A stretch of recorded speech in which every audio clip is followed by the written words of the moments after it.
आगे बढ़ते और बात करते हैं देश में सियासत की, चुनाव की। बहुत जल्द मध्य प्रदेश में चुनाव होने वाले हैं और फिलहाल चुनाव कब होंगे इसकी तारीख तो नहीं आई है, लेकिन राजनीतिक तैयारी पूरी हो गई है। बीजेपी की बात करें तो चुनावी पिच पर बीजेपी हेडक्वार्टर से रणनीति तैयार की गई है और कमान जो दी गई है वो दी गई है उत्तर प्रदेश के मुख्यमंत्री योगी आदित्यनाथ को, और खुद प्रधानमंत्री नरेंद्र मोदी इस पूरी रणनीति के सूत्रधार बताए जा रहे हैं, केंद्र में बताए जा रहे हैं। इस रणनीति के तहत पीएम मोदी से लेकर गृह मंत्री अमित शाह, जेपी नड्डा ने एमपी में अपनी फील्डिंग जमा दी है। लेकिन मध्य प्रदेश के इस चुनावी समर में पीएम मोदी को सबसे ज्यादा भरोसा योगी आदित्यनाथ और उनके मंत्रियों पर है।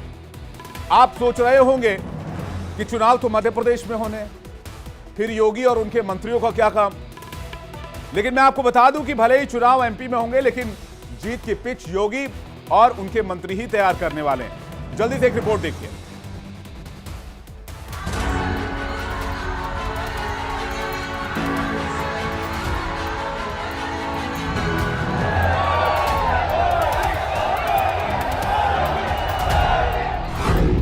मध्य प्रदेश का चुनाव, मोदी ने अपनाया यूपी वाला दांव।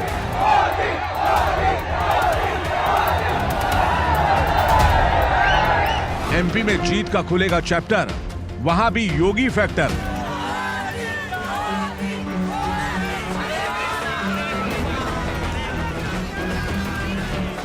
मध्य प्रदेश में इस साल विधानसभा के चुनाव होने हैं और इस चुनाव का चक्रव्यूह रचने के लिए पीएम मोदी ने रणनीति भी तैयार कर ली है।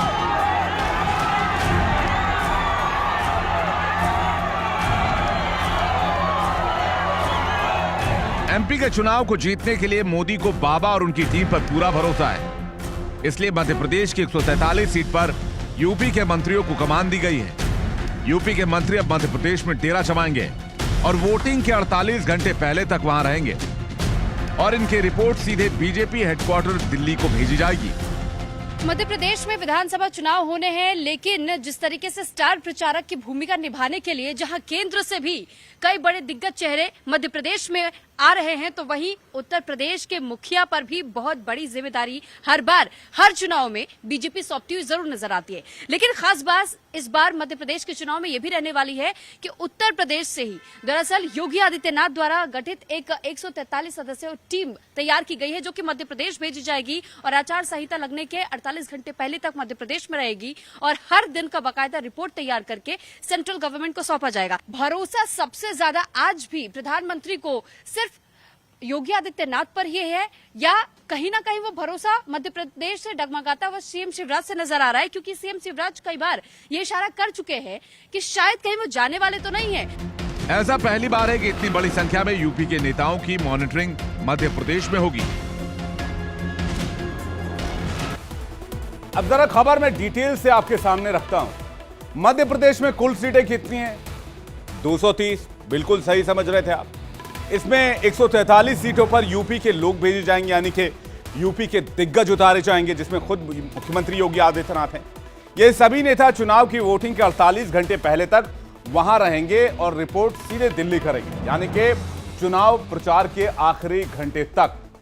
मध्य प्रदेश में कुल 10 संभाग हैं, जिनमें से 8 संभाग में यूपी के नेताओं की तैनाती हो रही है। वो संभाग कौन कौन से हैं, अब जरा उन पर भी नजर डाल लीजिए। संभाग के हिसाब से चंबल जो है वो काफी मेन रीजन माना जाता है। इसके अलावा ग्वालियर संभाग, सागर भी इसी में आता है, सागर संभाग, शहडोल भी एक संभाग है। आप अगर मैप के हिसाब से देखिए तो पूरा मैप हमने आपके सामने रख दिया है। इसके अलावा जबलपुर, रीवा, भोपाल, होशंगाबाद, ये वो 8 संभाग हैं जिनकी मॉनिटरिंग योगी और उनकी टीम करेगी। इन संभागों की एक एक पहलू की जानकारी जुटाएगी टीम योगी, इस पर काम करेगी, सारा डेटा इकट्ठा करेगी और सीधे बीजेपी के हेडक्वार्टर में इसकी रिपोर्ट भेजी जाएगी। यानी कि यहां पर पूरी तरह से जिम्मेदारी, एक तरह से यह भी कह सकते हैं कि मध्य प्रदेश में जो जीत की जिम्मेदारी है वो योगी आदित्यनाथ की नजर आ रही है।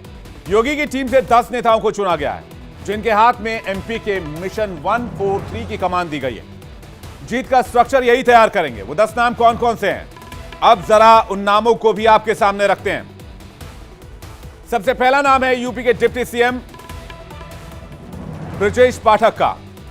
जिन्हें राजधानी भोपाल की जिम्मेदारी मिली है। दूसरा नाम है यूपी के मौजूदा कैबिनेट मंत्री स्वतंत्र देव सिंह का। ये पहले यूपी के बीजेपी प्रदेश अध्यक्ष भी रह चुके हैं, इन्हें सतना की जिम्मेदारी दी गई।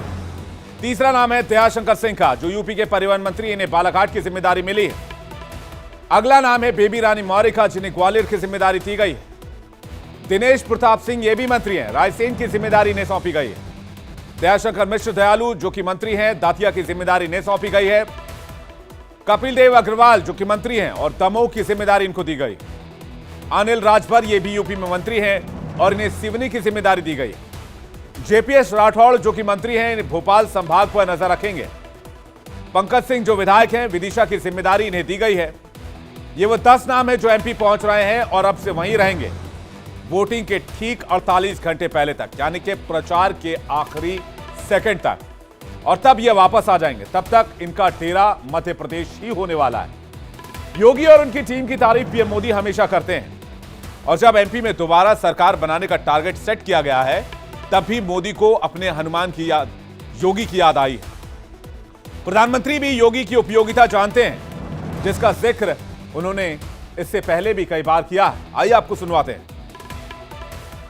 योगी जी की सरकार की शक्ति से मनचलों, गुंडों, दबंगों, दंगाइयों में जो डर पैदा हुआ है, वो हमारी बहन बेटियों के हौसले को बुलंद करने में बहुत उपयोगी है। और इसलिए यूपी की हर बहन बेटी कह रही है, यूपी के लिए योगी उपयोगी है। टीम योगी के एमपी में तैनाती पर इंडिया क्या बोल रहा है? एमपी की जनता क्या कह रही है? योगी आदित्यनाथ के पहुंचने से आखिरी वक्त में चुनाव पर कितना असर पड़ेगा? योगी आदित्यनाथ को मध्य प्रदेश की जनता कितना पसंद करती है? आपको दिखाते हैं इस पर इंडिया की राय। मध्य प्रदेश में शिवराज जी पे माननीय प्रधानमंत्री जी को भरोसा है, साथ में योगी जी पे भी है, इसलिए उन्होंने एक टीम गठित की है और इस टीम को साथ में यहाँ लगाया है कि ये जो विपक्ष इस तरह से जो अफवाहें उड़ा रही हैं, इस तरह से जो बातें बना रही हैं कि हम बहुमत के साथ आएंगे, तो उनको मुंह तोड़ जवाब देने के लिए मोदी जी ने योगी जी का साथ लेके एक प्रभारी टीम बनाई है, जिनको अलग अलग जगह का प्रभारी बनाया गया है। मध्य प्रदेश में माननीय शिवराज सिंह चौहान है और इस बार भी वही बनेंगे।